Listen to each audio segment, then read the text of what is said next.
오늘 하나님께 주신 말씀은 시편 128편입니다. 제 성경으로 구약 899페이지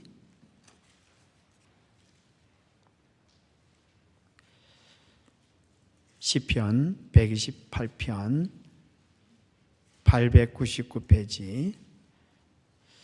오늘 우리 이 본문은 함께 읽도록 하겠습니다. 이 본문은 성전에 올라가면서 성도들이 함께 부르는 시고 노래입니다. 그래서 우리가 함께 하나님의 말씀을 함께 받들어 봉독하도록 하겠습니다. 여호와를 경외하며 그의 길을 걷는 자마다 복이 있도다. 내가 내 손이 수고한 대로 먹을 것이라. 내가 복되고 형통하리로다. 내 집 안방에 있는 내 아내는 결실한 포도나무 같으며 내 식탁에 둘러앉은 자식들은 어린 감람나무 같으리로다. 여호와를 경외하는 자는 이같이 복을 얻으리로다. 여호와께서 시온에서 내게 복을 주실지어다. 너는 평생에 예루살렘의 번영을 보며 내 자식의 자식을 볼지어다. 이스라엘에게 평강이 있을지로다. 아멘. 일전에 행복의 냄새라는 제목을 가진 짧은 글을 읽었던 적이 있었습니다. 행복의 냄새. 이 글은 어느 드라마 작가가 쓴 글인데 이 글에 보면 어느 청년이 경험한 이야기를 담고 있습니다. 그 이야기인 적이 이렇습니다. 작가가 어느 날 TV를 보고 있는데 병드신 아버지와 그리고 동생을 부양하면서 빗자를 배달하는 그런 일을 하고 있었던 어떤 한 청년과 인터뷰를 하고 있는 것을 시청하게 되었다고 합니다. 진행자가 이 청년에게 이런저런 질문을 하다가 마지막으로 이런 질문을 했답니다. 마음에 가지고 있는 꿈이 무엇입니까? 마음에 가지고 있는 꿈이 무엇입니까? 그랬더니 청년이 하는 이야기가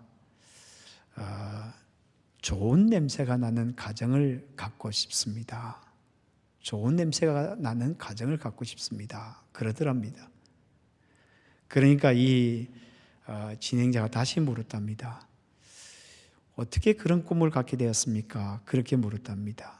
그러니까 이 청년이 하는 이야기가 자기가 어느 겨울, 아주 추운 겨울 저녁에 빗자를 배달하기 위하여 어느 집에 들어갔는데 너무 아늑하고 따뜻한 냄새가 났다고 합니다. 집도 그렇게 크지도 않고 가구도 그렇게 그렇게 대단한 것도 아닌데 사랑과 행복이 무심 풍겨나더랍니다. 그 집에서 나오기 싫더래요. 그러면서 그 마음에 그런 생각이 들었대요. 훗날 나도 행복한 냄새가 나는 그런 가정을 꾸려야겠구나, 그런 생각을 했다고 합니다. 그 이야기를 하면서 이 작가가 이렇게 글을 마치고 있습니다. 훌륭한 건축의 조건은 그 집에서 살아가는 사람들이라고 합니다. 우리 집에 가장 필요한 건 값비싼 장식물도 가구도 아닐 것입니다. 서로 이해하고 감싸주는 사랑, 바로 그것이 집안을 따뜻하고 평안한 향기로 채워주겠지요. 서로 이해하고 감싸주는 사랑, 서로 이해하고 감싸주는 사랑, 바로 그것이 집안을 따뜻하고 평안한 향기로 채워주겠지요. 무슨 행복의 냄새가 나겠습니까? 물론 집안을 가보면, 심방을 해보면 그 집안만 가지고 있는 특유한 냄새들이 있어요. 향기가 느껴집니다. 그래서 저는 신방을 참 좋아합니다. 집에 가서 그분들을 만나보면 그분들을 알 수가 있어요. 그리고 나서 신방하고 돌아와서 기도할 때마다 그분을 떠올리면 그림이 그려집니다.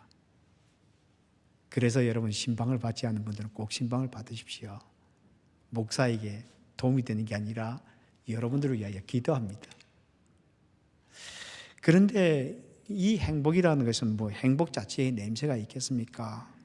그런데 사람에게서 행복의 냄새가 나는 것이 아니겠습니까? 그리고 그것이 집안 구석구석에 배어서 향기를 내는 것이 바로 가정이에요. 우리가 5월 가정의 달을 맞이해서 우리 아가페 장로교에 속한 모든 성도들의 가정에 이런 행복의 냄새로 가득하게 되기를 주님의 이름으로 축복합니다. 오늘 우리가 시편 128편 1절부터 6절을 읽었는데, 오늘 본문은 행복한 냄새를 바라는 가정은 어떤 가정인지, 그리고 어떻게 그런 삶을 살아갈 수 있는지 그것을 우리에게 잘 보여주고 있는 것 같습니다. 오늘 본문에 보면은 반복되는 단어가 하나 있습니다. 그것은 복이라는 것입니다. 복. 오늘 본문 1절에 보면 이렇게 되어 있습니다. 여호와를 경외하며 그의 길을 걷는 자마다 복이 있도다. 여호와를 경외하며 그의 길을 걷는 자마다 복이 있도다. 4절에 보면 여호와를 경외하는 자는 이같이 복을 얻으리로다. 여호와를 경외하는 자는 이같이 복을 얻으리로다. 그리고 5절에 보면 여호와께서 시온에서 내게 복을 주실지어다. 3번이나 반복하고 있습니다. 중요하다는 것입니다. 그런데 1절과 4절 그리고 5절에 나와 있는데 1절과 4절에서 말하는 복과 그리고 5절에서 말하는 복이 약간 다릅니다. 1절과 4절에서 말하는 이 복은 히브리어로 아쉐르라고 하는데 이것은 영적인 축복을 말하는 것입니다. 하나님 때문에 누리는 기쁨, 하나님 때문에 누리는 만족, 하나님 때문에 누리는 영적인 축복, 그것이 아쉐르라고 합니다. 그런데 5절에서 말하는 이 복은 조금 다릅니다. 바라크라고 합니다. 바라크, 히브리어로 바라크라고 하는데, 이 복은 하나님 앞에 무릎을 꿇을 때에 얻게 되는 하나님께 주시는 축복, 그것을 바라크라고 합니다. 물질적인 축복도 이 안에 포함되어 있습니다. 그렇다면 이것이 우리에게 이 시편을 읽어보다 보면 아쉐르라는 이 복과 바라크라는 이 복을 서로 섞어서 표현합니다. 이것은 우리에게 무엇을 말해줄까요? 하나님은 이 바라크 복이니 아쉐르 복이니 이것을 구분하지 않는다는 것입니다. 그렇다면 무엇을 이야기를 해줄까요? 하나님은 우리에게 복을 주시기를 원하시며 하나님의 사람들은 그 복을 누리며 살아가게 되기를 원한다. 그렇게 말씀하고 있는 거예요. 그것이 영적인 복이든 물질적인 복이든 괜찮습니다. 상관이 없습니다. 저도 오랫동안 교단적으로 저를 아시죠? 저를 이 고신에서 자라서 항상 그런 그 마음에 그런 그 생각이 있어요. 어떤 생각이 있는가 하면 물질적인 복은 나쁜 것이다. 그런 생각들이 제게 늘 있었어요. 그런데 여러분, 성경을 자세히 살펴보면 그 둘을 구분하고 있지 않아요. 물론 용어적으로 아쉐르 복도 있고 그리고 바라크 복도 있지만 두 개 다 하나님께 주신 축복이에요. 문제가 무엇입니까? 문제는 하나님보다 더 사랑하기 때문에 문제인 거예요. 그러니까 하나님께서 우리에게 말씀해 주고 싶어 하는 것은 하나님은 우리에게 복을 주시기를 원하시고 그리고 그 복을 누리며 살아가게 되기를 원한다라고 하는 것입니다. 그러면 어떤 사람이 이 축복을 누리면서 살아갈 수 있을까요? 첫 번째 우리가 기억해야 될 것은 경외라고 하는 겁니다. 경외. 누구를 경외할까요? 하나님을 경외하는 자가 복을 누리게 된다. 이렇게 말을 하고 있습니다. 하나님을 경외하는 자가 복을 누리게 된다. 오늘 본문 1절을 다시 한번 읽어보면 이렇게 되어 있죠. 여호와를 경외하며 그의 길을 걷는 자마다 복이 있도다. 여호와를 경외하며 그의 길을 걷는 자마다 복이 있도다. 여기 보면 경외라는 단어가 나오는데 4절에서도 경외라는 단어가 나오고 있죠. 그런데 이 경외라는 단어를 이해하기가 약간 어려워요. 약간 어렵습니다. 뭔가 알 것 같기도 한데 이 경외가 무엇인지 잘 이렇게 구체적으로 들어보지 않을 때가 있습니다. 이 영어 성경에 보면 이 경외라는 단어를 fear, 두려움 이렇게 번역이 되어 있습니다.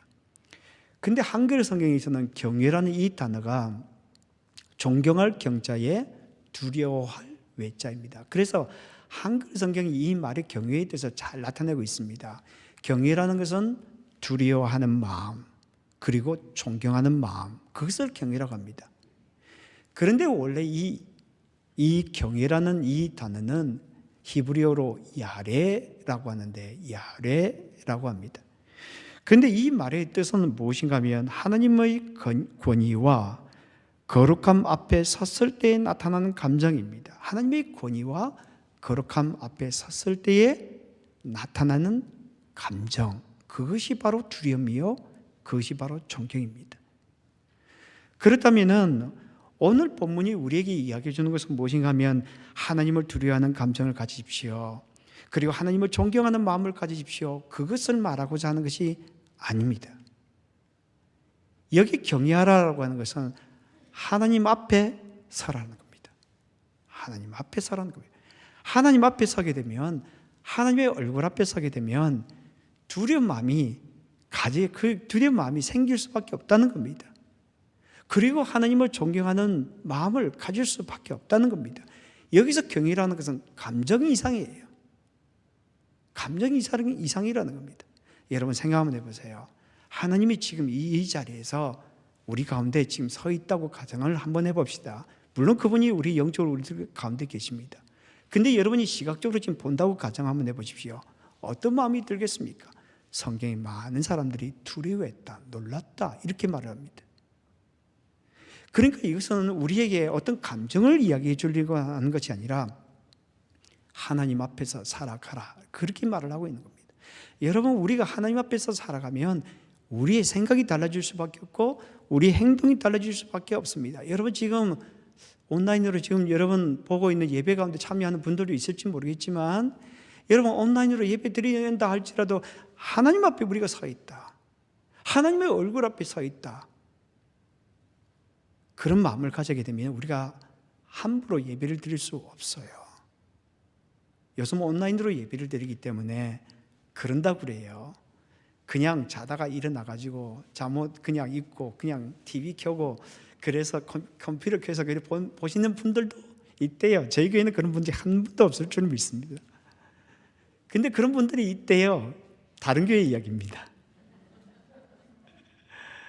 그런데 여러분, 내가 하나님 앞에 서 있다. 여러분, 하나님 앞에 아니라 우리가 좀 그냥 이 목사가 별 사람이 아니지만 목사 앞에 서 있다고 그래도 그렇게 못합니다. 그죠? 여러분, 우리가 대통령 앞에 가서 그렇게 할 수 있겠어요? 못하지요. 못합니다. 그런데 하나님 앞에 서서 우리가 그렇게 할 수 있겠습니까? 하나님 앞에 서 있게 되면 두려운 마음이 생길 수밖에 없는 거죠. 그러니까 하나님 앞에서 살아가라는 거예요. 그런데 여기 보면은 우리에게 여호와를 경외하며 그의 길을 걷는 자마다 복이 있도다. 여기다가 경외한다 이렇게 이야기하면서 그의 길을 걷는 자마다 복이 있도다 이렇게 이야기를 합니다. 그러면 경외와 이 그의 길을 걷는 자가 어떻게 관련이 있을까요? 경외한다라고 하는 것은 하나님께서 밟아나가는 이 뜻을 그대로 말하자면 하나님께서 밟아나가신 걸음이 있어요. 그 걸음을 한 걸음 한 걸음 따라간다. 그것이 그의 길을 걷는 자이다. 그러니까 하나님을 따라가는데 그냥 그 따라가는 것이 아니고요, 한 발자국 한 발자국 따라가는 것이 바로 그의 길을 걸어가는 것입니다. 그것이 바로 하나님을 경외하는 것입니다. 오늘 보면 2절에 그렇게 돼 있잖아요. 1절에 그렇게 돼 있잖아요. 여호와를 경외하며 그의 길을 걷는 자마다 이렇게 될 때 이 길이라는 이 뜻이 원래 밟다 이런 뜻이에요. 그러니까 하나님께서 밟은 그것이 바로 길이라는 거예요. 그런데 그냥 많이 밟는 것이 아니라 하나님께서 한 발짝 밟으시는데 우리를 그의 길을 걷는다라고 하는 것은 하나님께서 밟으신 그 걸음 한 걸음을 따라간다는 거예요. 여러분, 우리가 하나님을 따라갈 때에 우리가 하나님께서 우리에게 보여주시는 걸음은 많은 것을 보여주시지 않습니다. 우리가 생각할 때는 하나님께서 저 멀리까지 보여주시면 참 좋을 것 같은데 하나님은 그렇게 멀리를 보여주지 않으십니다. 하나님은 바로 한 발자국만 딱 보여주십니다. 그리고 그 걸음을 따라오도록 우리를 그렇게 부르십니다. 딱 한 걸음 말입니다. 그런데 참 놀랍게도 한 걸음 딱 가면은 또 다른 걸음이 보입니다. 그리고 또 다른 걸음을 가면 또 다른 보여주시는 그 걸음이 보여요. 그것이 하나님의 방식입니다. 그것이 하나님의 방식이에요. 여러분, 우리가 하나님을 경외한다고 하면서 하나님을 따라가지 않으면 그것은 하나님을 경외하는 것이 아닙니다. 여러분, 경외한다는 단어를, 여러분 성경을 한번, 경외라는 이 단어를 가지고 한번 성경을 한번 읽어보세요.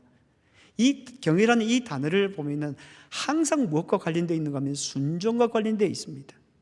순종. 그러니까 하나님께서 밟아나가신 그 걸음을 순종하며 따라 나가는 것입니다. 여러분, 베드로를 보십시오. 누가복음 5장에 보면은 어느 날 물고기를 잡고 있는 베드로에게 예수님께서 찾아오셨지요.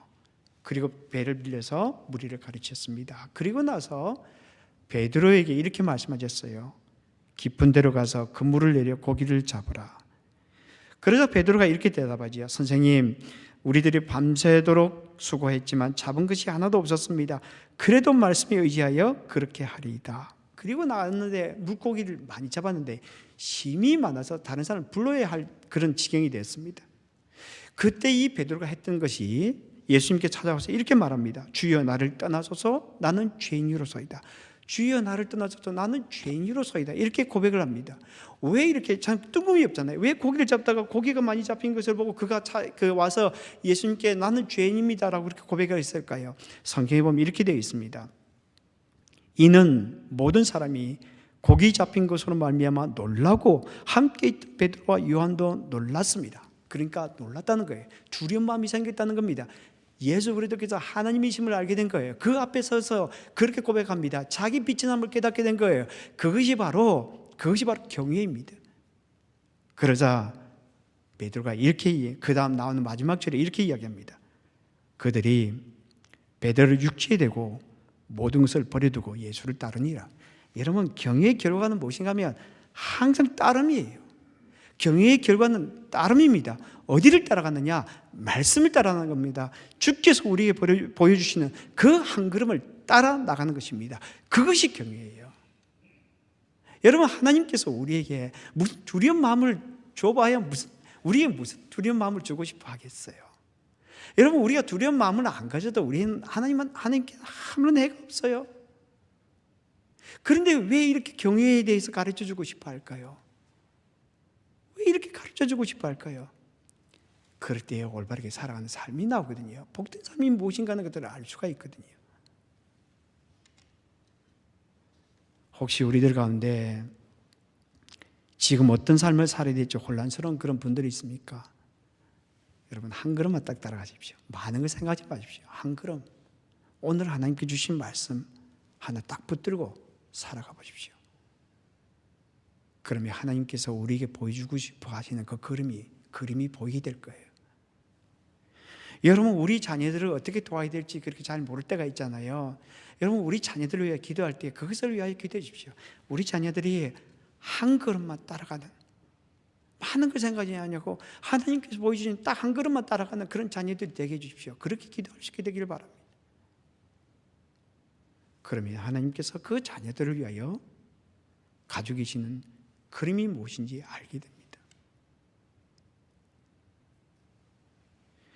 그런데 오늘 본문에 보면은 시인이 여호와를 경외하는 자가 복된 자다 이렇게 이야기를 하고 있는데, 이 본문에 보면은 왜 가정의 행복만 이야기를 하고 있을까요? 여러분, 하나님께서 우리에게 영적인 축복도 허락해 주시고 물질적인 축복도 허락해 주시고 많은 복들을 허락해 주시는데 왜 행복이 되어요? 가정의 행복이 되어야만 이야기를 하고 있을까요? 단적으로 표현하자면 한 사람이에요. 한 사람의 중요성을 이야기해 주고자 한다는 겁니다. 여호와를 경외하는 한 사람 말입니다. 그리고 그 사람을 통하여 하나님께서 파장을 불러일으킨다는 겁니다. 그것을 말해주고 싶어 하는 겁니다. 여러분, 오늘 보면 2절과 3절을 보십시오. 이렇게 되어 있습니다. 내가 내 손이 수고한 대로 먹을 것이라. 내가 복되고 형통하리로다. 내 집 안방에 있는 내 아내는 결실한 포도나무 같으며 내 식탁에 둘러앉은 자식들은 어린 감람나무 같으리로다. 여기 보면 아내를 가리켜서 포도나무 같다, 자녀들은 감람나무 같다라고 표현하고 있는데, 포도나무와 이 감람나무는 이스라엘 지역에서 최고의 과일 열매라고 합니다. 그러니까 포도나무는 여기 우리가 보는 것과는 더 달리 더 풍성한 열매를 맺을 뿐 아니라 한없이 뻗어나가는 과일이라고 합니다.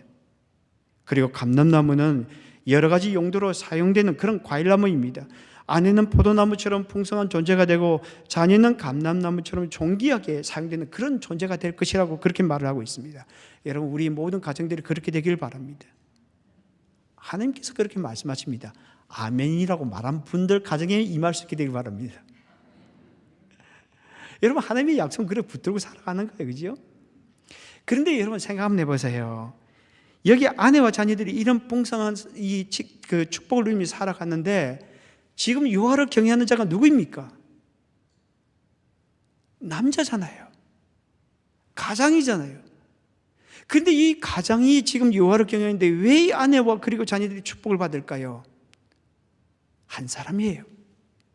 한 사람이에요. 여호와를 경외하는 가장, 그리고 이 앞에서 살아가는 그 가장을 통하여 하나님께서 복을 부어주시고 그 복을 통하여 파장을 불러일으켜 나간다는 겁니다. 참 이상하게도 하나님께서 우리에게 부어주신 축복은 모든 사람들에게 부어주시는 것이 아닌 것 같아요. 하나님께서 어떤 한 사람에게 부어주시는 것 같아요. 그리고 그 한 사람을 통하여 그 파장을, 축복의 파장을 불러일으켜 나가는 것이 하나님의 법칙인 것 같습니다. 그러니까 하나님의 축복은 퍼져나가는 거예요. 절대 한 군데 머물러 있지 않습니다. 여러분, 우리가 하나님께서 우리에게 부어주신 축복을 가지고 있다면, 그것을 우리가 손에만 쥐고 있다면 하나님께 절대 기뻐하지 않습니다. 절대 기뻐하지 않습니다.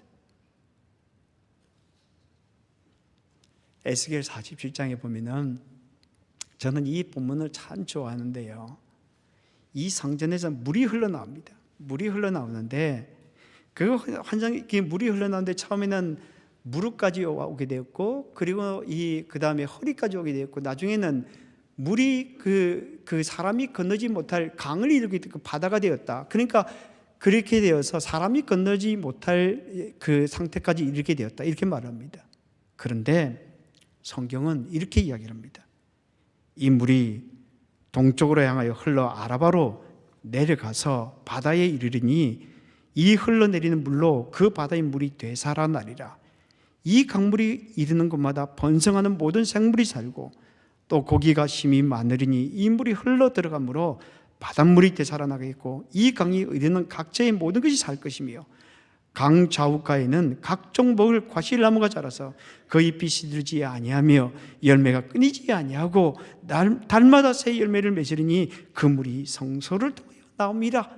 이것이 하나님께서 우리에게 허락해 주신 축복이에요. 흘러가는 겁니다. 흘러가는 거예요. 그래서 가장들이 참 중요하다는 거예요. 그래서 여러분, 어머니들이 그렇게 중요하다는 거예요. 한 사람이 그 가정을 바꿔놓는다는 겁니다. 하나님께서 그 한 사람을 통하여 축복이 흘러가게 한다는 겁니다. 그래서 여러분, 가장들이여 여호와를 경외하게 되길 바랍니다. 여러분 아내들이여 여호와를 경외하게 되기를 바랍니다. 왜냐하면 그것이 하나님께서 원하시는 거예요. 그래야 복된 삶을 살아가는 겁니다. 여러분, 하나님을 잘 믿는 것이 참 복된 것입니다. 예수 잘 믿는 것이 너무 복된 일이에요. 여러분, 우리가 살아갈 때에 우리의 마음의 소원이 우리 자녀들을 어떻게 잘 도울까, 그런 마음이 있을 거예요.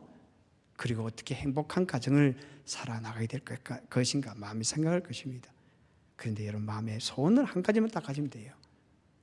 내가 하나님 앞에서 살아가리라. 내가 예수를 잘 믿으리라. 그리고 말씀대로 살아가리라. 그러면 하나님께서 반드시 축복해 주실 것이라 믿습니다. 어느 목사님께서 이런 말씀을 하신 적이 있습니다.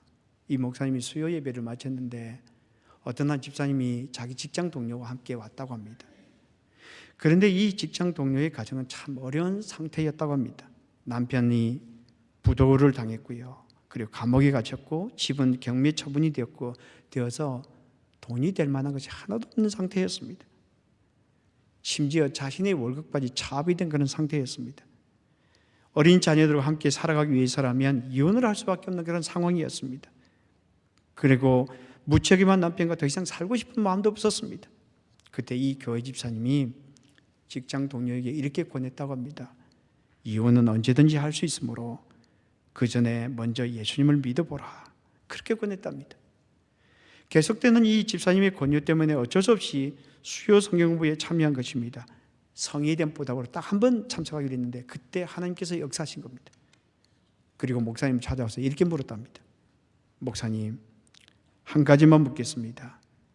제가 예수님을 믿으면 예수님께서 정말 제 가정을 올바르게 세워주시겠습니까? 그랬더니 목사님께서 그때 그 이야기를 듣고 이렇게 대답했다고 합니다. 물론입니다. 이것은 제 말이 아닙니다.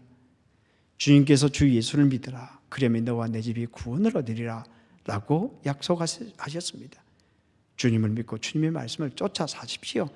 주님께서 반드시 자매님의 남편과 가정을 바로 세워주실 것입니다.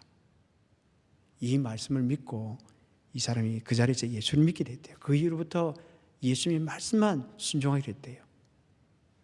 그리고 나서 그 후에 남편이 복역을 마치고 그리고 집으로 돌아와서 크리스찬이 되었고 그리고 가정은 주님 안에서 아름답게 되었다고 합니다. 여러분, 우리가 살아가는 삶의 현장은 다 다릅니다. 다 다릅니다. 그래서 어쩌면은 내 가정의 상황을 모르기 때문에 당신이 그런 이야기를 합니다. 그렇게 말씀하는 분들도 있을지도 모르겠습니다. 여러분, 그럼에도 불구하고 원리는 다 동일합니다. 원리는 동일합니다. 그 원리가 무엇입니까? 하나님을 경외하는 것입니다. 하나님을 경외하는 것입니다. 그럴 때에 하나님께서 우리에게 허락해 준 축복들을 누리며 살아갈 수 있다라고 하는 것입니다. 두 번째 우리가 기억해야 될 것은 무엇인가 하면 공동체성입니다. 공동체성을 회복하라는 것입니다. 그래야 복된 삶을 살아갈 수 있다라고 하는 것입니다. 오늘 본문 5절과 6절에 보면 이렇게 되어 있습니다. 여호와께서 내게 복을 주실지어다. 너는 평생에 예루살렘의 번영을 보며 내 자식의 자식을 볼지어다. 이스라엘에게 평강이 있을지어다. 여기에 이 본다라는 이 단어는 여기 지금 반복된 단어가 이 본다라는 이 단어인데 이 단어는 눈으로 본다라는 뜻을 가지고 있는 것이 아닙니다. 이 단어의 원래 의미는 깊이 생각하다, 염려하다, 걱정하다, 보살펴주다 이런 뜻을 가지고 있습니다. 그러니까 시인은 이렇게 말을 하고 있는 거죠. 하나님께서 시온에 있는 성전으로부터 여러분에게 복을 주실 것입니다. 그렇게 되면 여러분들이 속해져 있는 믿음의 공동체에 대해 깊이 생각해야 합니다. 믿음의 공동체에 속한 자녀들을 깊이 생각해야 합니다 라고 말을 하고 있는 것입니다. 여러분, 하나님께서 내게 축복을 허락해 주셨다면 그 복이 내게만 머물러 있지 않게 하십시오. 그리고 여러분의 가정에만 머물러 있지 않게 하십시오. 믿음의 공동체를 생각하십시오. 그리고 믿음의 공동체를 통하여 오게 되는 그 다음 세대를 생각하십시오. 왜냐하면 하나님의 마음에 믿음의 공동체가 있고 그리고 다음 세대가 있기 때문입니다. 그리고 하나님의 복은 공동체로 믿음의 공동체를 향하여 반드시 흘러가야 하기 때문입니다. 그런데 오늘 본문에 보면 왜 이스라엘에게 평강이 있을지어다 이렇게 말을 하고 있을까요? 오늘 본문의 마지막이 사실 이 본문의 시편 이 내용을 가지고 묵상을 했는데 이 시편의 말씀이 제가 충분히 이해가 안 되더라고요. 솔직히 이해가 안 되더라고요. 너무 단순하게 축약이 되어 있어서 그런 것 같습니다. 그런데 이 본문에 보면은 마지막에 하나님께서 이 평강이 있을지어다라고 그렇게 마무리를 하고 있습니다. 왜 이 말씀을 하실까요? 하나님의 약속이 담겨져 있습니다. 어떤 하나님의 약속일까요? 평강을 주신다는 겁니다. 하나님께서 모든 백성들에게 샬롬을 허락해 주실 것이다. 그렇게 말씀하고 있는 것입니다. 여러분 6절을 보십시오. 6절을 보면 이렇게 되어 있습니다. 이스라엘에게 평강이 있을지어다. 이 평강이라는 것이 샬롬입니다. 샬롬. 걱정도 없고 탈도 없고 몸도 건강하고 마음이 편안한 상태, 그것을 가리켜서 샬롬이다 이렇게 말을 합니다. 그러니까 시인이 마지막에 이렇게 말을 하고 있는 것입니다. 여러분에게 평강이 있게 되기를 바랍니다. 걱정도 없게 되기를 바랍니다. 탈도 없게 되기를 바랍니다. 몸도 건강하고 평안한 상태가 되기를 바랍니다 라고 그렇게 마치고 있습니다. 저는 이 가정의 달 5를 맞이하면서 어떻게 이 가정의 달 5월을 함께 보내면 좋을 것인가 깊이 있게 기도하는 가운데 지난주 화요일 날 제가 새벽에 말씀을 나누면서 제가 우리 성도들과 함께 꼭 하고 싶은 것이 제 마음속에 두 가지가 들어왔습니다. 하나가 무엇인가 하면 그때 제게 주신 말씀이 그때 새벽에 아마 들은 분들은 기억하실 것입니다. 그때 10장 2절에 나오는데요. 10장 2절에 보면 이렇게 되어 있습니다. 내게 내가 애굽에서 행한 일들 곧 내가 그들 가운데서 행한 표징을 너희 아들과 너희 자손의 귀에 전하기 위함이라. 하나님께서 왜 10가지 재앙을 베푸셨습니까? 그것은 자녀들에게 알게 하기 위함입니다. 그것을 그들에게 이야기해 주기 위해서라고 이렇게 이야기를 합니다. 다음 세대에게 그것을 나누라라고 이렇게 이야기를 하고 있는 것입니다. 그래서 그때 마음에 딱 다가오는 것이 두 가지였습니다. 하나는 가정예배입니다. 가정예배입니다. 이번 5월 한 달 동안 여러분 가정예배를 드리게 되기를 제안합니다. 한 달에 한 번 정도 지금 가정예배를 드리고 있는데 사실은 우리 가운데 매일 드리는 분들도 있습니다. 그런데 지금 우리가 가정예배를 한 달에 한 번 이렇게 드리고 지금 마지막 주일을 가정예배의 주간이라고 지킵니다. 그런데 이번 달만 여러분 매주 한 번씩 가정예배를 드릴 수 있게 되길 바랍니다. 가정예배를 드릴 수 있게 되길 바랍니다. 여러분 가족이 없으면 혼자서 예배 드려도 됩니다. 혼자 드리기 힘들면 남편을 옆에다 모시고 그렇게 함께 예배 드리십시오. 두 분이 함께 예배 드리면 좋습니다. 시간을 편하게 정하시고요. 찬송 하나 부르시고 그리고 성경 하나 읽고 그리고 여러분 기도 좀 해주십시오. 누구를 위하여 기도하느냐? 여러분의 가족을 위하여 기도하십시오.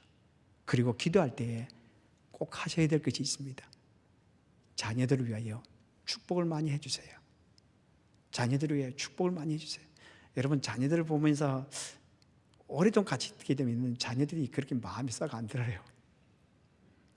그래서 축복을 해주고 싶은데 축복이 잘 안 나와요. 근데 부모에게 있는 가장 큰 이 특권 중에 하나가 자녀들에게 축복을 해줄 수 있는 권한이라는 겁니다.